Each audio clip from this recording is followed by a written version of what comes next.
Bəli. Bəli.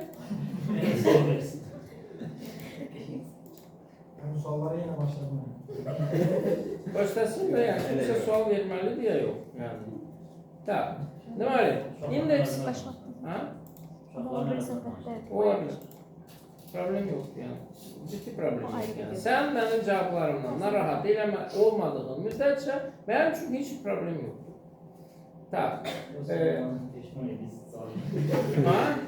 Adam peşman edildi sual vermedi. Yok niye ki? Ötüyorum ben. Deyirəm də peşman olmasan bu benim cevaplara cevap verme tərzimdir. Başa düşürsən? Niye? Çünkü sen sualı bir şey verdin, ben ona cevap verdim. Okey yani 5 dakika geçirsen verdiğin sualın cevabını unutursan sual verdiğini de unutursan. Tamam mı? Ama ben verdim cevapları. Hepsinden var ki onundaysan. Ona göre yani bizim nedir? Ben sadece ve sadece peşeker şekilde işimi görüyorum. Benim işim sizin hayatınızda silinmez bir iz bırakmak. İddialıyam ki elə də olacaq. Deməli, həmişəki kimi header'ımız, main'imiz və footer'ımız var.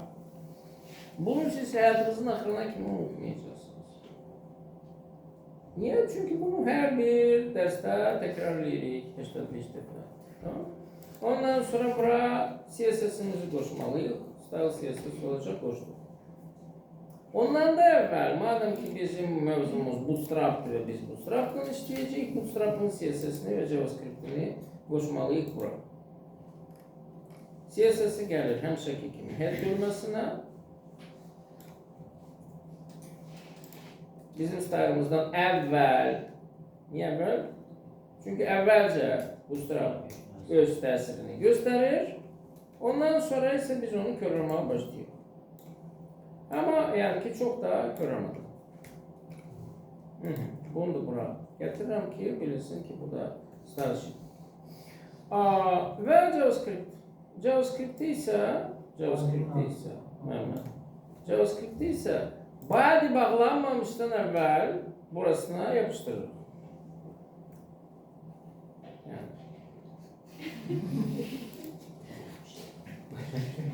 Yani. Tamam. Bilsən nədir? Hər bir zatda bir səviyyə var. Məsələn üçün, sən balaca uşaq olanda sənə deyirlər ki, barmağı rozetkaya soxma. Okey mi? Ondan sonra tutalım ki, sən məktəbdə oxuyanda və ya haradasa sənə izah edirlər ki, yəni bunun içərisində misal üçün tutalım ki, nəsə bir dəmir bir şey soxsan və bu arada misal üçün başqa bir əllə başqa yerdən tutsan səni top vuracaq. Okay mi? Ama sen mesela üçün peşəkar elektrik ustası olsan, bilərsən ki 2000 volta kadar olan ışık çakması ölümcül değildir. Onun için mesela üçün bizim bir fizikimiz var idi. O tutalım ki iki eliyle böyle məftilləri tuturdu. Ondan sonra söydüğü söyüşe göre deyə bilərdi ki o neçə volt. Kimde gelip takdir edildi? Yani ev şəraitində onsuz da 1000 voltluk şeyler yoktu. Yani ki burada maksimum 220 idi. Kısa kapanma olsa uzak başı 380'e zada çıkacak. O qəti şekilde ölümcül değil. Tamam, onun ancak ve ancak birini bura dokundursan o zaman öleceksin. Okey mi? Başka şeyde yani iki yer değil yani. Sen sadece qəşəng bilen sallanacak. Başa düşürsən? Bunun için ben bunu İstediğim yere soka bilərəm. Niye? Çünkü bilirəm bu harda, necə işleyecek ve işlemeyecek ve onu işletmek için neylemək lazım. Sen bunu bilmediğin müddetçe, eğer sana demişəm ki barmağı rozetkaya sokma, deməli sokma. Çok. Bu seviyede. Ne vaxt ki olarsan, ne bileyim, senior, ne bileyim, zırt developer, onda istediğin zaman istediğin yere sokabilirsin. Tamam. Mesela bu kadar. Yani həqiqət bundan ibarət. Ay?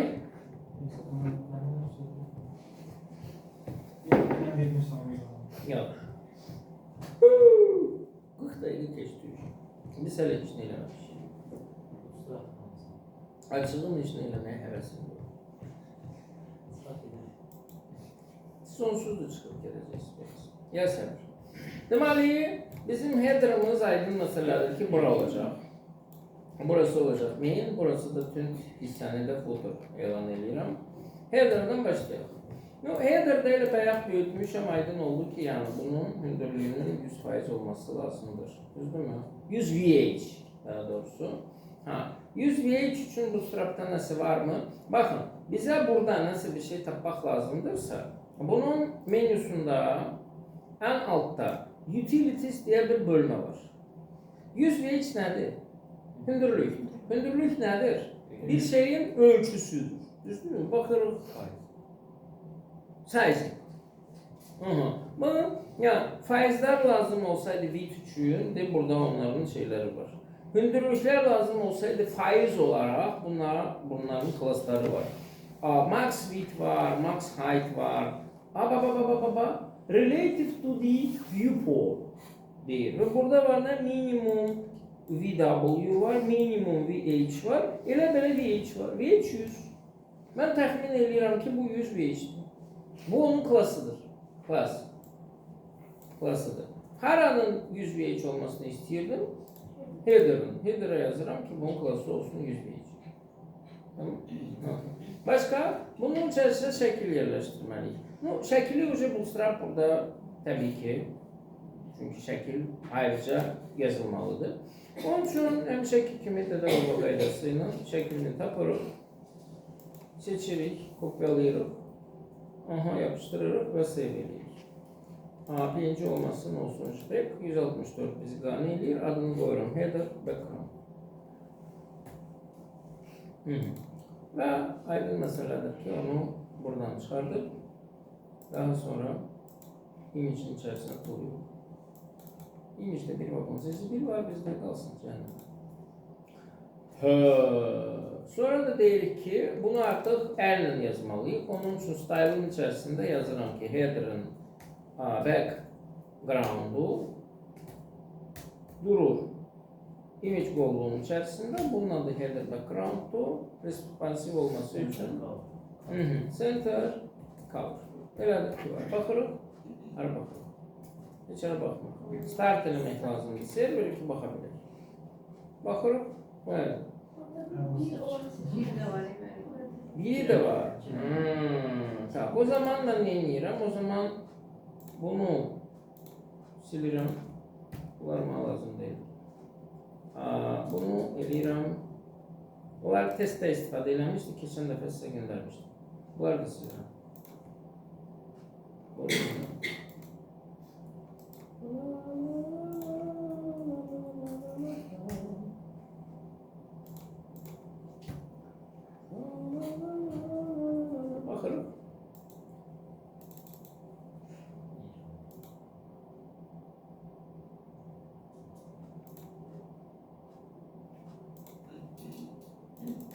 Cache'də qalıb. Image slash header background.stack. Yes. Tamam, bu geldi. Deməli, prinsipcə bu da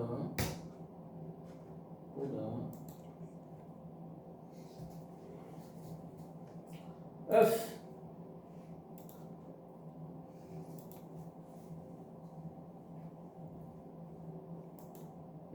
Tamam. Durur. Geçen güzel. Burada bu yerleşir. Mobile'da necə görsənir? Mobile'da belə görsənir. Yaxşıdır mı? Yox. Hiç gözün yarısı böyle görsənmir, kulağını bir şey görmür. Yani hiç olmasa normal burada şey olsun. Onun için ya bu problemi nedir? Center vermişik. Center bizde neydi? 50% idi. X ve Y üzere. Bizi X narahat eləyirsin. Bunu 60% eləyirik. Yok. Yani kulağı da var, her şey var. Yani. Bitti. Bu artiklamasıyla qane elədiyinə görə yes. Sonra bizim header'ın içerisinde ne istiyorsun? Onun biraz da arka seçimi var. Yani şəkil. Kimi? Yani şəkil balacalaşsın. Yani adam tek baş görsən. Balacalaşsa o zaman yani yukarıdan aşağıdan boşluklar olacak. Yani şeklin ölçüsü budur. Yani biz cover vermişik. Cover odur ki, yəni onu örtmək məcburiyyətindədir, boşluqlar qalmasın. Balacalaşsan, yəni onun hündürlüyü hal-hazırda şeyin hündürlüyə bərabərdir. Coverda. Balacalaşdırsan, o zaman burası boş qalacaq. Coverda faizlə vermək olur. Yoxsa o sayda şeydir. Cover faizlə verdiyin zaman, sən bunun müsbətini bilirsən ki, bunun eni ilə hündürlüyün müsbətinə qədər. Bilmirsən. İyi, o zaman yəni ki, necə verəcəksən? Yəni 100% versən, o zaman sıxılacaq.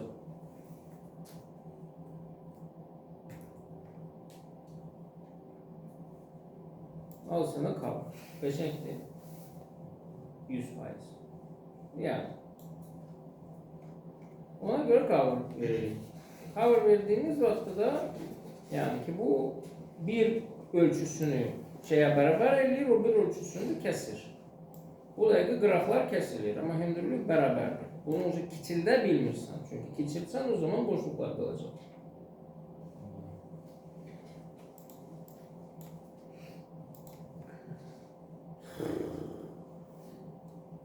Məncə bunu dərsdən sonra döyərsiniz.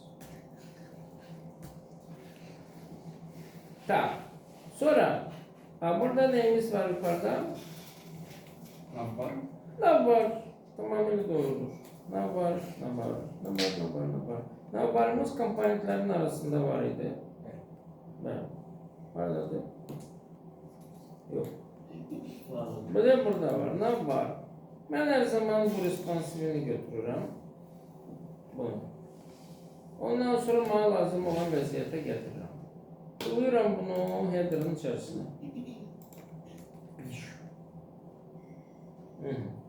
Nav tagi olarak bura onu doluyor. Şeylerini de düzeldim. Türküm olsun. Evet. Sonra bakırıq. Aha o. Çok hazır. Ama bir tane amma var. Amma ondan ibarətdir ki bu burada full screen'dir. Bizdə isə burada full screen değil, bu konteynerin içindədir. Ona göre bakıram, görürəm ki burada konteyner fluid yazılır, bunun fluidini rədd edirəm, olur elə bir konteyner. Devam, oldu elə bir konteyner. Sonra bunun əvəzinə gəlməlidir logo. Logonu baxıram, görürəm ki bu text layer'dir, onun üçün birbaşa buradan inci olarak sevgiləyə bilərim. Bunu image tutuyorum ve ondan sonra bunun əvəzinə haradaydı bu? Hidden brand. Bunun əvəzinə yazıram image source olacaq. Medical, burasına yazıram medical logo ve tagi bağlayalım. Bu da buraya geldi. Sonra menüda bizim Home About Us Services Portfolio Blog Contact. 6 tane link var. Home'umuz var. Ondan sonra bir tane linkimiz var. Ondan sonra gelir Disabled. Link Disabled mı lazım değil. Onun için bunları kopyalayacağım. 6 tane lazım idi bana. Home 1, link 2, 3, 4, 5, 6. Home About Us. Sonra Portfolio. Sonra Services. Ondan sonra blog ve kanka. Ne yazık. Bu da böyle gitti. Sonra burasına bakıram. Burasında mavi bir tane düğme var. Burada ise düğme değil. Burada formdu içinde, inputdu içinde, button'dı. Ben sadece button lazım. Onun için yerde kalanların hamısını, formu da, input'u da hamısını reddediyorum buradan. Bir tane button kalır.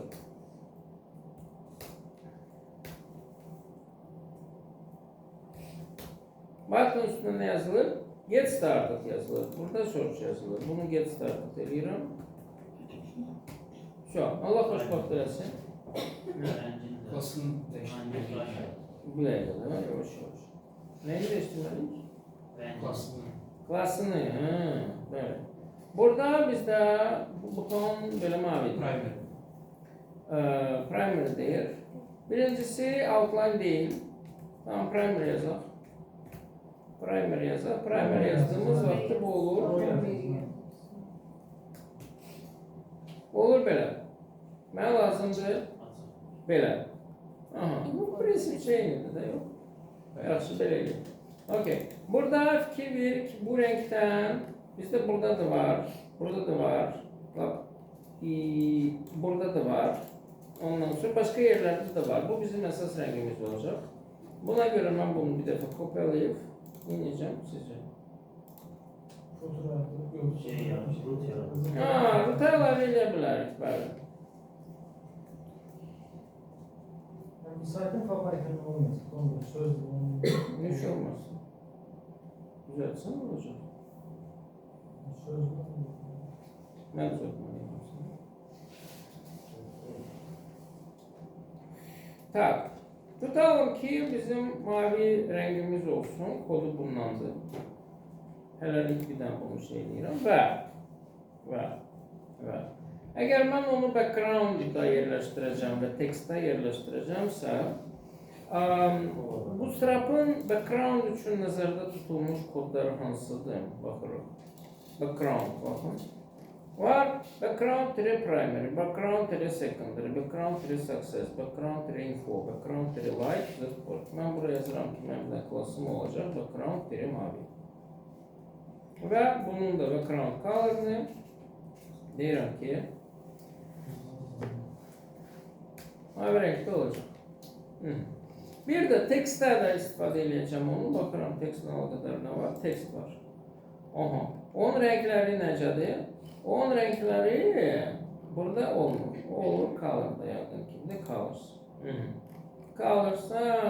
Text 3 secondary, text 3 success, text 3 the warning, info, light, dark falan peşməkən. Burada bir dənə də class yaradıram, adını qoyuram text. Tere mavi. Və burada yazıram ki, bunun color'ı olsun bundan. İndi bu iki dənə klassı mən istifadə edə biləcəm. Yazmışam bura button primary. Yazıram ki, bunun background'u olsun mavi. Yani Bootstrap'ın heç nəyini körləmirəm. Oldu mu? Bu renk. Olmuştur. Üstüne de gəldiyi zaman belə olur. Heç də pis deyil məncə. Amma bir dənə bələcə amma var. Bir. Burada border var. Görürsünüz. Aha. Burada border yox. Border'ı yığışdırmaq üçün, bir de border. Baxırıq. Border'ı yığışdırmaq üçün bizdə var class. Baxın, border 0. Buraya yazıram border 0 və bu da bizim border'ımızı buradan rədd edir. Tamam. Növbəti məqam.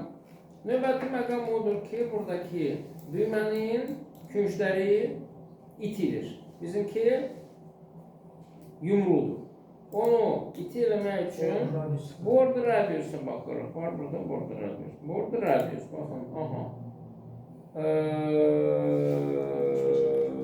Border radius bir de iti künclər üçün rounded 0 yazırıq. Bura rounded 0 yazırıq. Olur. Belə. Kifayətdir. Yox. Əgər istəyirsiniz ki, bütün hərflər böyük hərflə yazılsın, o zaman gəlirik bura, bu tekst 100%. Tekstə baxırıq, tekstə. Bu onun harasıdır, bu onun text transformu. Gəldik. Uppercase form, salam aleyküm. Bunun üçün belə bir class var. Text uppercase. Bunu da bura şamil edirik. Baxırıq, görürük ki, teksti uppercase oldu. Çox keçək. Navbarımız hazır. Hələ bu responsivdir də. Bu. Görürüz? Yaxşı. Yaxşı. Devam edeyim.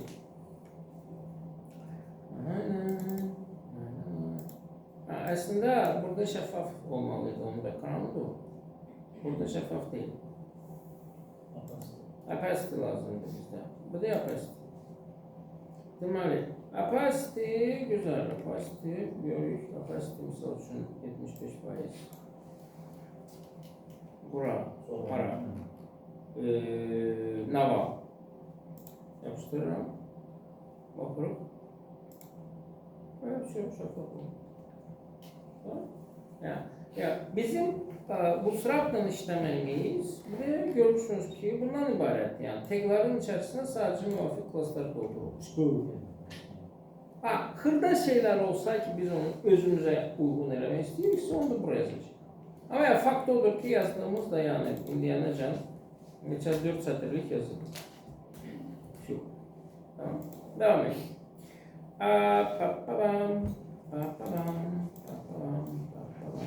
Burada böyle bir yazı var. Buna dikkatle baktığımız vakti görürük ki bu bir başlıktı, büyük başlıktı, balaca başlıktı. Ondan sonra yazı da böyle. Hadi bu. Artık. Bunun adı kart gelirdi Bootstrap'tan. Aynen. Ha article'dı. O hiç de değiştirmiyor ama böyle. Burada komponent olarak bunun adı kart. Bu özüdeki bütün sətriyi tutmur. Çünkü sətrə keçmələr burada da onu gösterir ki 1, 2, 3, 4, 5, 6 gridi tutur bizim bu kartımız. Onun için bana header'ın içerisinde nereden sonraydı mesela? Gridler lazım idiysə, bir, ben burada deyirəm ki, məndə ne olacak? Konteyner olacak. Yani ki bunun öz konteyneri var idi, bakın burada. Burada bunun konteyneri olmalı. Ondan sonra olmalıydı class row. Onun içerisinde olmalıdır call, hansı ki yani bakın bu bize Excel'den sonra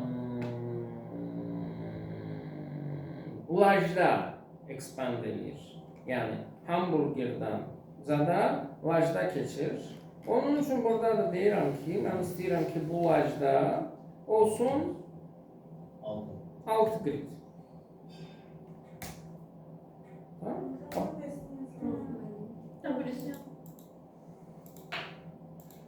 Bunun içerisine ise gedirəm komponentlerin içerisinde kartını da alacağım.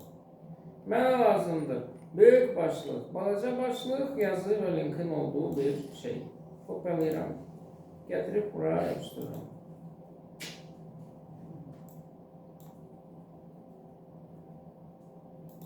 Ne? Şimdi bakalım.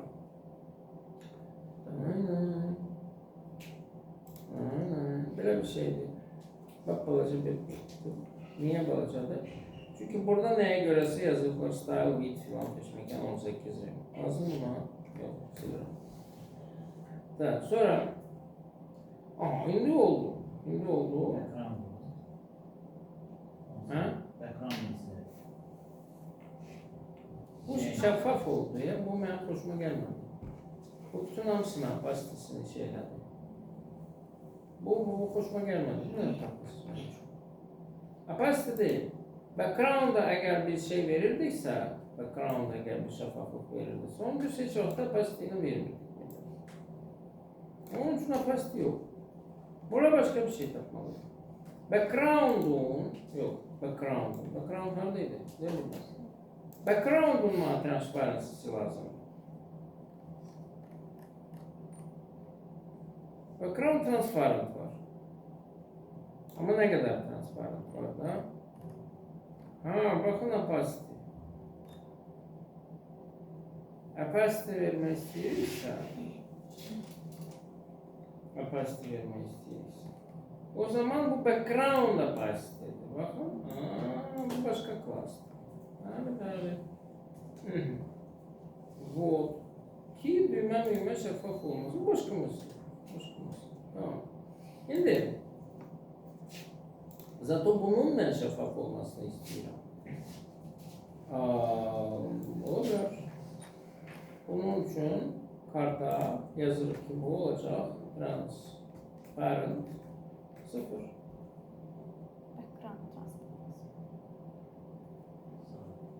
Evet işte. Ne? Background opacity. Background opacity. Yok, burada yine böyle transparent değil. Background transparent değil. Ne yazmışım ama? Böyle değil. Böyle. Background transparent. Sıfır ne?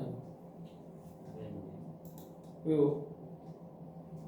Border. Border'ını hələlik yığışdırmır ama lazımdır ki bu olsun ki görüm onun formasını, ölçüsünü falan peşmerken. Niye? Çünkü bir, bunun yeri burada değildi. İki, onun içerisinde bunları yazmak lazımdı. Yani bu aslında en büyük başlıktır. Burada ise birinci gelir H5. Bunu H1 eləyəcəyik. Sonra aşağı. H5 də o birini eləyə bilərik. Buraya yazırıq.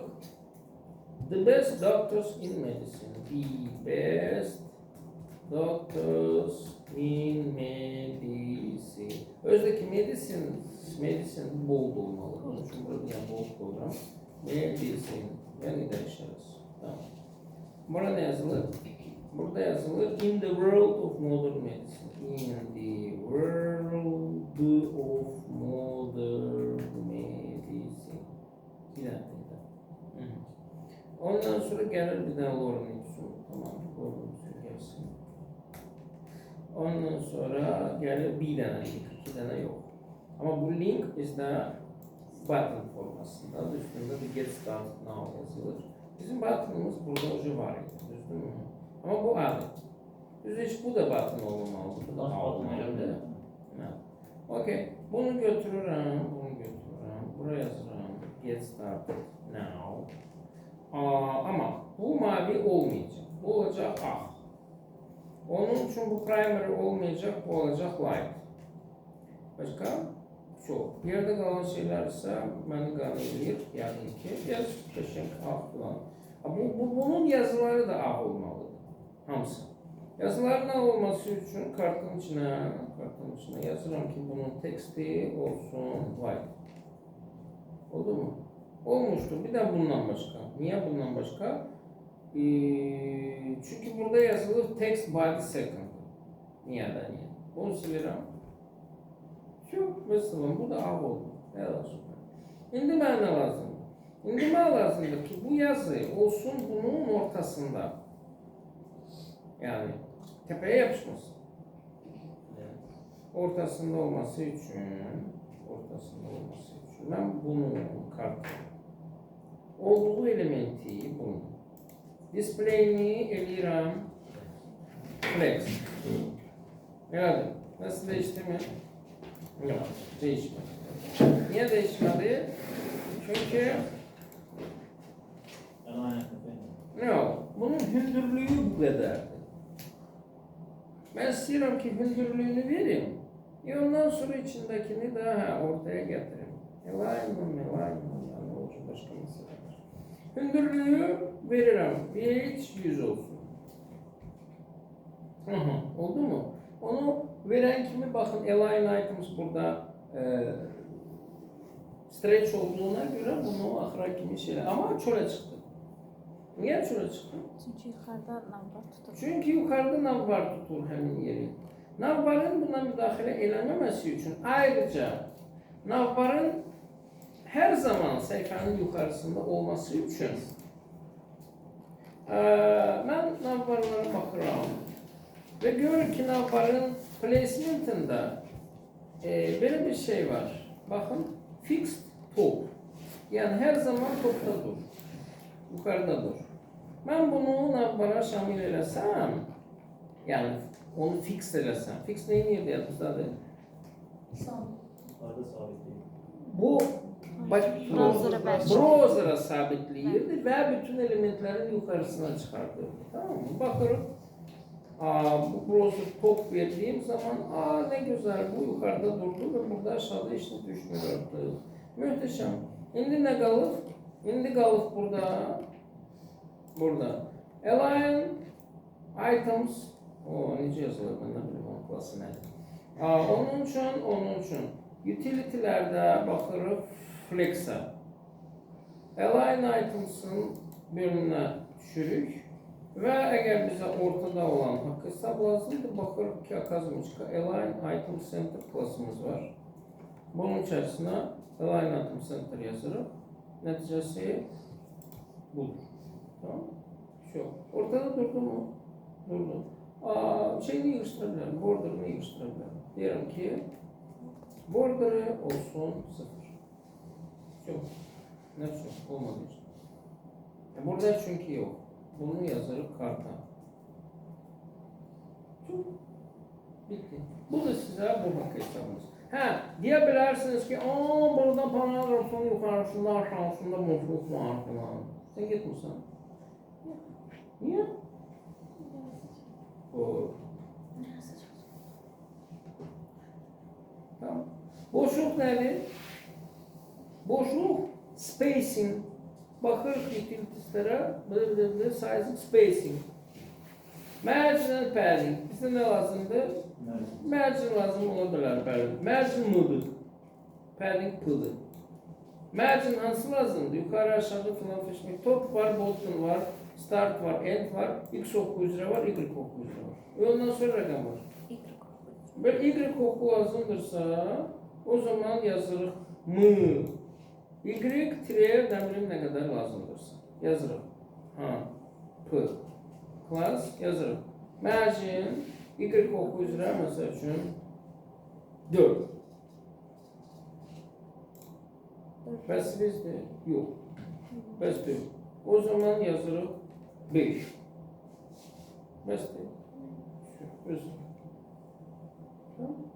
Qurtardıq bunu. Desktopda belədir, mobildə belədir. Bu da açılır, bağlanır. Başqa nə istəyirsiniz? Heç pikselinə vermək olur da.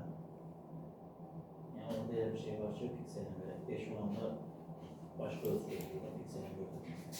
Xeyr daha. Bootstrap'ta yazılı build fast responsive sites. Yani fast olduğu zaman biz artık pikseller hakkında fikirleşmedik. Responsive olduğu zaman umumiyetle pikseller hakkında fikirleşmedik. Çünkü piksel responsive değil. Okay? Yani sen Bootstrap'ı seçmişsense o zaman yani ki sen onu seçmişsin ki tez bazar işi göresin. Ya orada hocam onu piksellə ölçmürlər. Bax ben fikir vermişsən, yani ben baxmışam mənim konteynerim nə boydadır, neçə pikseldir. Heç mənə lazımdır deyil. Çünkü yani ki burada yani bu her defasında farklı donsuzdur. Onun neyini mən piksellə ölçəcəm. Tamam. Eğer Bootstrap'tan istifadə ediriksə, piksel söhbəti unudun. Yani rengini düzgün götürmüşüksə ona da min şükür. Piksel burada filan. Tak, geldik bura. Header'ını kurtardık bəli. Main'də bizdə 1, 2, 3, 4, 5, 6 tane bölüm var. Main'də. 6 tane bölüm var. Neyle eləyəcək bölümləri? Section'dan öləmək üçün hər birinin özünə məxsus başlığı olmalıdır. Var burada başlıq? Yoxdur. Var burada başlıq? Yoxdur. Var burada başlıq? Yoxdur. Var burada başlıq? Yoxdur. Var burada başlıq? Yoxdur. Hiçbirinde başlıq yoxdur. Ne seçsin? Ne başlık? Əcəb eləyirlər. 1, 2, 3, 4, 5, 6.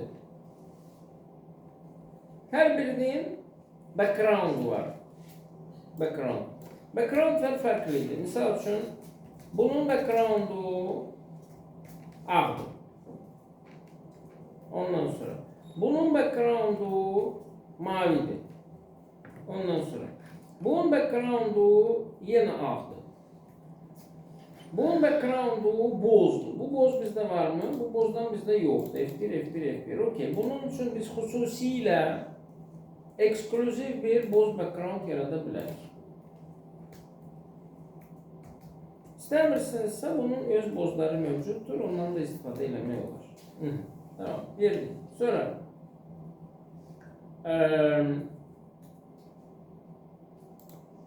bu oldu boz. Ha, bu oldu boz. Bozdan sonra nə gəlir? Bozdan sonra gəlir yenə mavi. Ondan sonra gəlir yenə ağ. Yox, vay. Ondan sonra o fıtır gəlir. Son. Filmin sonu. Tamam. Main'in bölmələrini mənləşdirdik. Şimdi bir bunları başlayaq. Tak, bunun içərisində nə görürük? Bunun içində görürük bir dənə Həkim Baba, bir dənə də belə bir şey. Bunlar konteynerin içindədir. Hər biri 1, 2, 3, 4, 5, 6 grid tutur. Burası deməli, burası da 6 grid. Onun üçün burada yazıram ki, 1, Mənim konteynerim olacaq.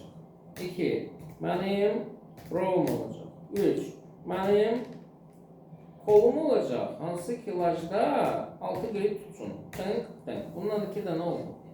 Bunun içərisində gəlir balaca başlıq, böyük başlıq, yazı velik. Kart bizdə haradaydı? Ve buradaydı. Ne oldu anlamadım.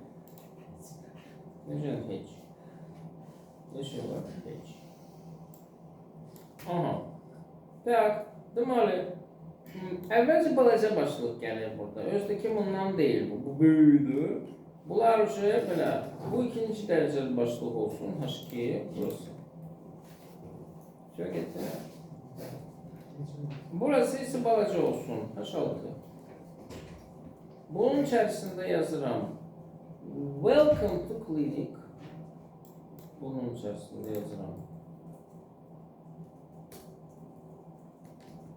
Welcome to clinic. Tak. Bu özdə nətər olur? Bu hamısı böyük hərfləndir. Hamısı böyük hərf bizdə neydi?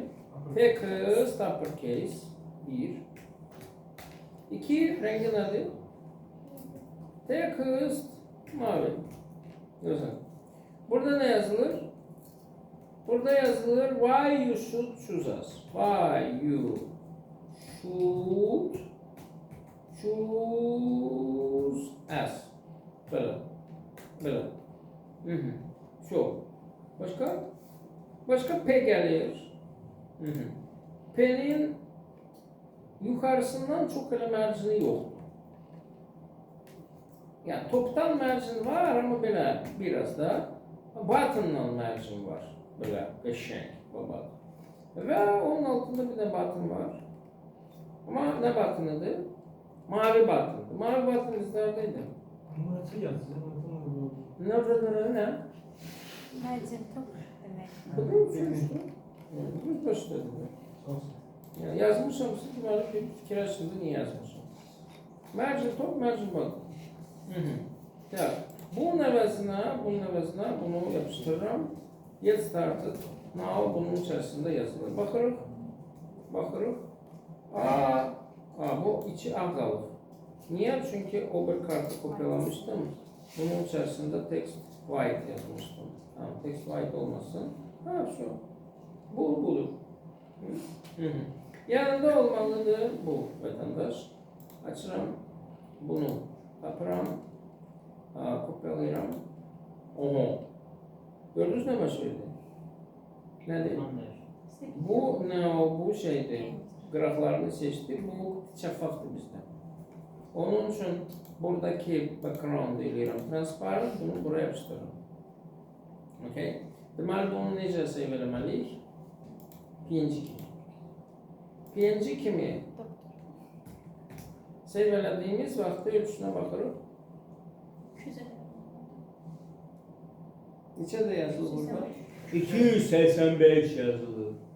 Yani PNG bize şeffaf şekil verir vermeyine ama ölçüsüne, kompresyonu bize söz vermemişti PHP'ye hiç vakti. Buna gayrı azaldı. Necə azaldacaq? Keyfiyyətini azaldı. Yok, keyfiyyətini burada o işləmir. PNG'de kompresyon yoktur. O JPEG'de işləyir. Tamam. Ona göre bizim burada alternatifimiz var. Hansı şekil formatı bize şeffaf formatları verirdi ve kompresyonu var idi. Ha. Ne? Hansı format şeyi destekləyirdi, şeffaflığı destekləyirdi ve kompresyonu var idi.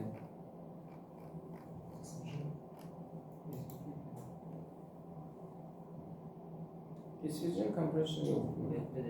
SVG foto şekiller için değil. WebP, değil mi? Gel yoklayalım. Bunu eləyirəm WebP. Sizcə nə boyda olacaq? 285 kilobaytlık şey. 100. 64. 20. Neçə? Baxırıq. 1, 2, 3. Hava. Uyla tutuldurdu mesela. 21 tane yaptı. 10 dəfədən artıq bu bunu sıxdı. Bu mümkündürmü? Boğuqdur. Birincisi webini bura köçürdək. Okay.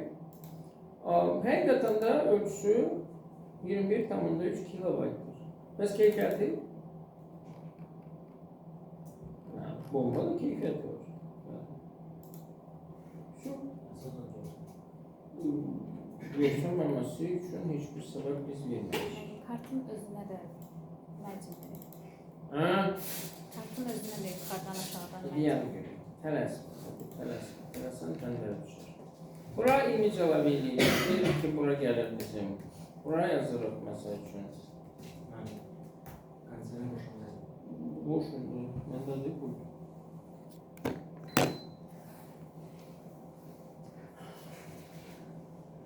Tak, baxırıq. Buna mərcini verməməliyik. Bunu biz ortaya gətirməliyik. Ekstra var. Hı? Align center. Hiç olmaz böyle. Ama burada şey olacak, padding olacak burada bu arada. Bizim şeyde, neydi adı? Bura, bilde. Buraya yazıram ki padding olsun. Yüksek üzere, oku üzere 5. Bir. İkincisi, bize lazımdır ki buradaki kolun içerisinde display olsun, flex. Element. Items olsun center. Bakalım. Başka nasıl istiyorsun? Burada bir daha böylece bir şey var. Bunu çok daralttığımız vakti burada böyle bir zibil əmələ gəlir. Zibilin əmələ gəlmə sebebi ondan ibarətdir ki bizim imicimizin ölçüsü biraz çok büyük. Yani ki bizim imicimizin 100%'dan artık olmaması için ben buna vereceğim maksimum width 100%. Buna ben vereceğim maksimum width 100%. Tamam, bakalım. Hiç yüzden değil. Təxmin edirəm ki, onu səhv yazmışam. Onun üçün sizingə baxırıq.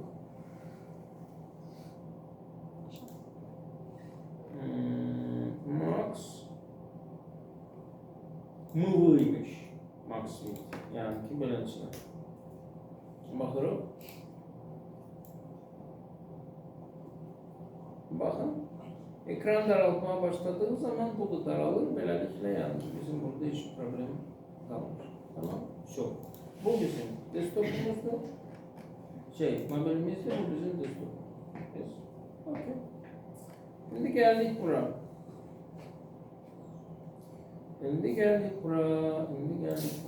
Burada ne görürüz? Burada bizim var. Tık. Yan bayan durur. Konteynerden çölə çıxmağını. Ona göre de bunun konteynerini vereceğiz fluid.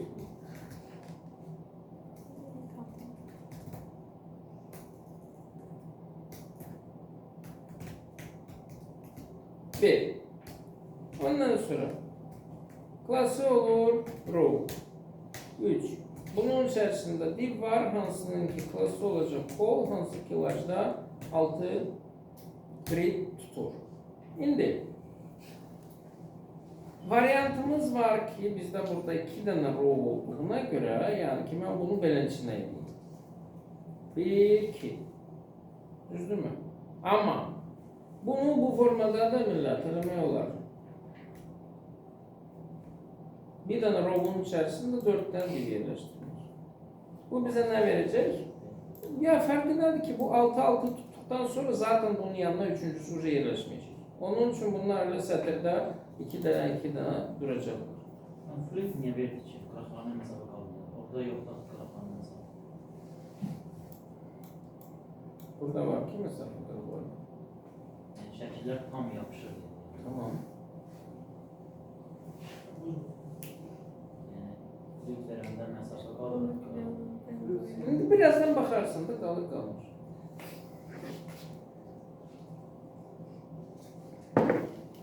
Ya bunun içerisine gelecek şekil, bunun içinde gelecek bazı başlık, büyük başlık yazın. Kart. Değil mi? Böyle. O zaman prensipçi kartlardan başlayabiliriz. Kart. Buraya gelir. Burada ne var? Balcı başlık, büyük başlık. Balcı başlık, büyük başlık. Burada da yaşıyor. Text olacak white. Şunamsı şeydi. Buradaki text mavini iliştiririm. Anı sileyim. Ha? Anı sileyim ben. Ne sileyim? Anı. Anı tamam da yok yani. Aya gelmemiş. Hele hal şartındayım. Burada yazılı. Features. Burada yazılır. Professional surgeons. Tamam. Anı da silik. Okay. Tamam. İyi bunun en iyisi olacak burada. Yani ki buradaki dilin içinde. Burada yazılır. Features burada yazılır. Emergency care for children. Features proje var. Emergency care for children. So. Böyle. Buralarda ise olacak şekil. Burada ise olacak şekil. Şekli buradan götürmeliyiz.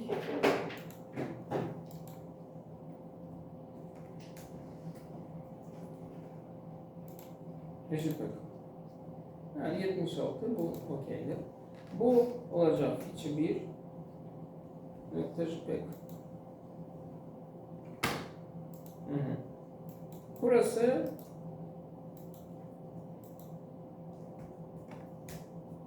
olacak feature 2 nokta JPEG ve her ikisini de oradan götürüp ben kullanacağım bizim olacak.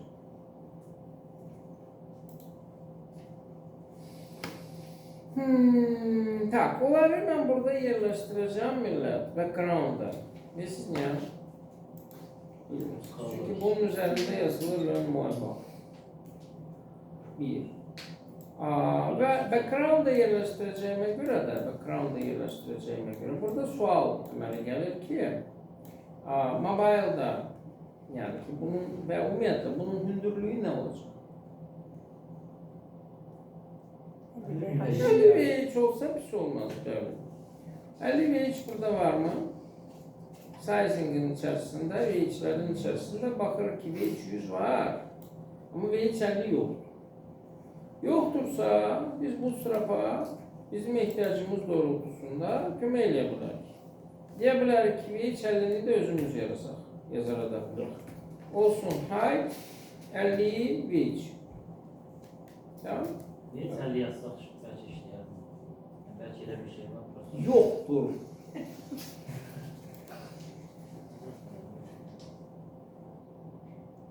Burada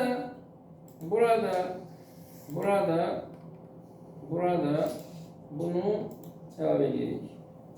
Belki de növbəti versiyada səni işlərlər, 25'i də 50'ni də 75'i də düzəltərlər. Bu dəqiqə yox. 2. Bura biz şəkil yerləşdirəcəyimizə görə bununla buna biz ID verməliyik. Bunun ID'si olsun misal üçün children. Bunun ID'si olsun misal üçün surgeons. Surgeons nədir? Fazla. Zero. Tak, okey. Yazırıq ki, surgeons'ın background'u olsun. Ne? Image'in içindeki F1. Children'ın içerisindeki ise olsun F2.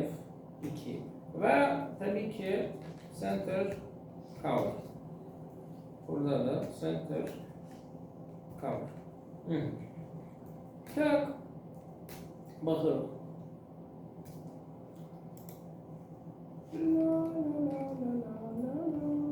Tamam, değil mi?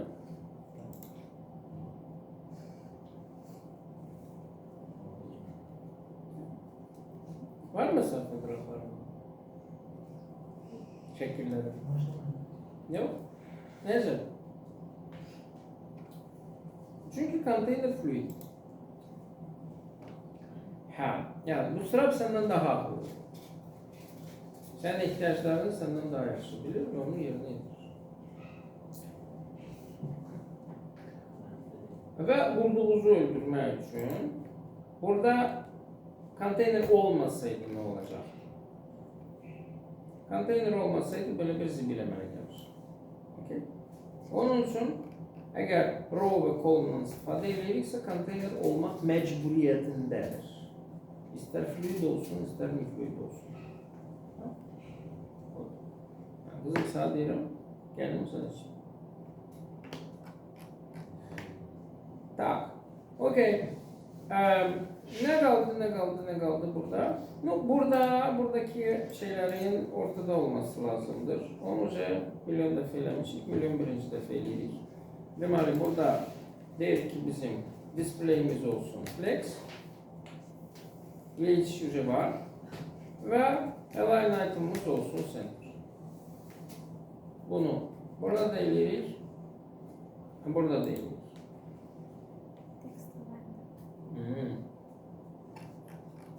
Oldu mu center? Oldu. Ha bir de belençine de center olmalı. Düzdü mü belençine? Ha, bu biraz daha asandır. Bunu text align ile eləmək olar. Text center yazmakla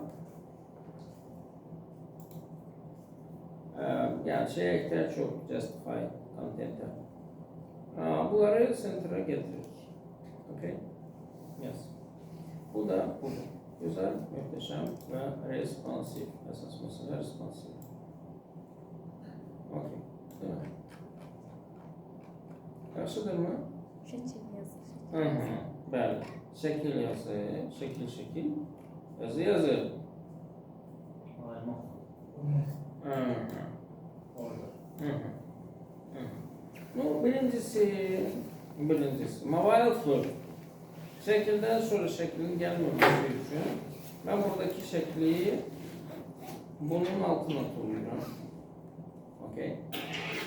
Ve o zaman mobile'da bende olur şekil, yazı, şekil, yazı, şekil. Değil mi? Beşik. Ha. Bunlar şeyleri, onun yerini değiştirmez lazım. Mesela birincisine yazırsan şey koy, yerlerini değiştirmez. Qaqa, mobile first. Kodun içerisinde mobile'a uygun kod yazırıq. Desktop için değiştireceğiz onu aralansın. Yani mobile'da hiçbir şey olmamalıdır. Mobile ne kadar sade olsa bir o kadar yaxşıdır. Desktop'ta ise gör ki karşı biz bunu bu tarafa almalıyız. Burada o şey istifade edecek order'dan. Order bizde flex'in hususiyetidir. Onun için daxil olur flex'a. Burada da order'ı ve görür ki order'lar bu şekilde yazılır. Order mesela için eğer bizde large'dan sonra lazımdırsa order large mesela için 0, 1, 2, 3, 4, 5 var. Okay? Ne inecek? Default olarak hamısı sıfırdır. Mənfi bir yazı. Menfi bir yoktu burada. Bir daha deyirəm. 0, 1, 2, 3, 4, 5. Altına verəm. 0-1. Birin bir yazı. Hayır, Burası sıfırdırsa ve bunun en başta olması lazımdır. O zaman buna ve buna bir vermek kifayettir. Değil mi? Evet. Onun için bu klası orderlaş. Biri ben buna vermeyeceğim bir tane. Buna vereceğim. Buna vereceğim. Ve buna vereceğim. Bakın. Bu large olduğuna göre ancak desktop'ta işleyecek. Şu mobile'da ise şekil yazı, şekil yazı şekli. Gül kimi bu formada bu bura yerleşti. Tamam. Hı hı.